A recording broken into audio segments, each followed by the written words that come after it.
안녕하십니까. 블로그 솔로몬 이혼 이야기 포스팅한 걸 배우자의 부정행위가 있었다면 상간자 소송도 함께 해야 된다라는 주제의 글을 살펴보려고 합니다. 보시면 우리가 재판상 이혼 사유 하죠. 그 재판상 이혼 사유는 민법 840조에서 규정하고 있습니다. 민법 840조에서는 이혼 사유로 6가지를 규정하고 있는데 그 중에 첫 번째로 규정하고 있는 것이 바로 배우자의 부정행위입니다. 배우자의 부정행위가 있었다 그러면은 상대방이 원치 않아도 강제로 소송을 제기해서 이혼할 수 있죠. 또 위자료도 청구할 수 있고 그렇습니다. 그럼 배우자의 부정행위라는 게 뭐냐? 판례의 입장을 먼저 보시면 배우자로서의 정주 의무에 충실하지 못한 일체의 행위다라고 규정하고 있습니다. 판례는 항상 어려운 말로 정의를 합니다.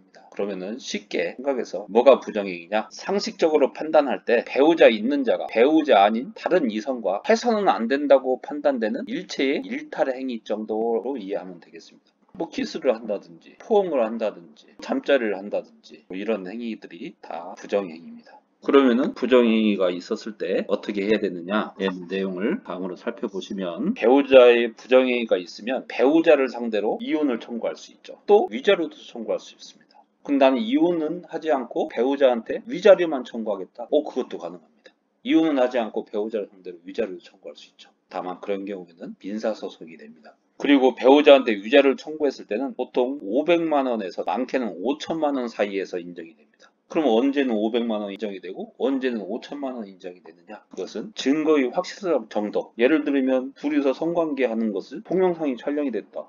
뭐 이거보다 더 확실한 증거는 없겠죠. 그런데 예를 들면 둘이서 울산으로 1박 2일로 놀러 갔다 왔다. 이 사실만 안다. 그러면은 아리까리하죠. 둘이서 같은 방 잡아서 잤는지 아니면 다른 방을 잡아서 잤는지 뭐 이런 것들이 애매할 수 있죠. 그래서 이렇게 애매할 경우에는 위자료는 적게 나온다. 잠자리까지 입증할 수 있는 증거가 있느냐? 외도 기간이 얼마나 되느냐? 그리고 혼인 기간은 얼마나 되느냐? 혼인 기간이 길면 길수록 외도 기간이 길면 길수록 위자료 액수는 커집니다. 그리고 자녀의 출산 여부, 아기를 아직 출산하지 않았다. 그럼 기본적으로 위자료는 좀 적어진다라고 보시면 됩니다. 그리고 재산의 정도. 예컨대 재산이 몇백억이다. 근데 위자료가 2천 인정이 됐다. 그러면은 껌값이죠. 충격이 너무 적어요. 나는 정신적 충격이 굉장히 큰데 그러면 너무 불공평하죠. 그래서 위자료는 통상적으로 그런 경우는 위자료가 많이 나옵니다. 근데 재산이 끼꺼대야 다 갖고 나면 남는 금액이 1,500밖에 안 남는다. 근데 위자료를 5천 인정한다? 그러면 너무 가혹하죠. 그래서 재산이 많으면 많을수록 위자료는 많이 나온다 이렇게 생각하시면 됩니다. 그 사회적인 지위가 또 고려가 됩니다. 김주아 아나운서 사건을 보면 위자료가 5천 인정이겠죠.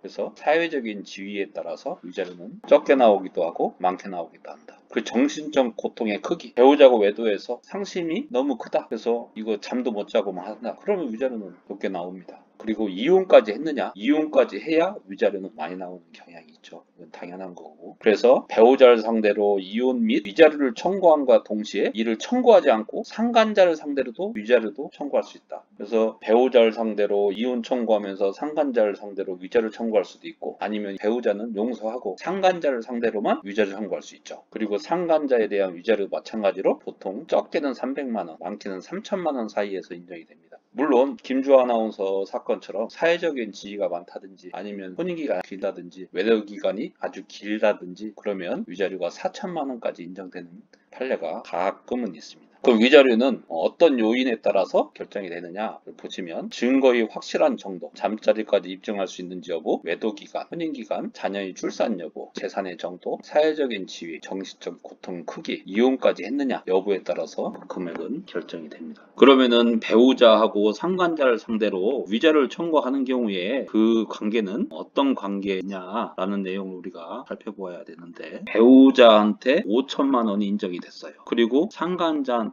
3천만 원을 지급하라는 판결이 나왔어요. 그럼 이게 플러스해서 8천만 원이냐? 아니다. 이렇게 더하기 개념이 아니고 부분집합 개념이다. 배우자를 상대로 5천만 원이 인정이 됐다. 상간자를 상대로 3천만 원이 인정이 됐다. 그러면 이 부분집합 개념이어서 내가 받을 수 있는 총액이 5천만 원인 거예요. 그래서 예를 들면 상간자한테 내가 3천을 실제로 돈을 받았다. 그럼 배우자를 상대로는 2천만 원만 받을 수 있는 거예요.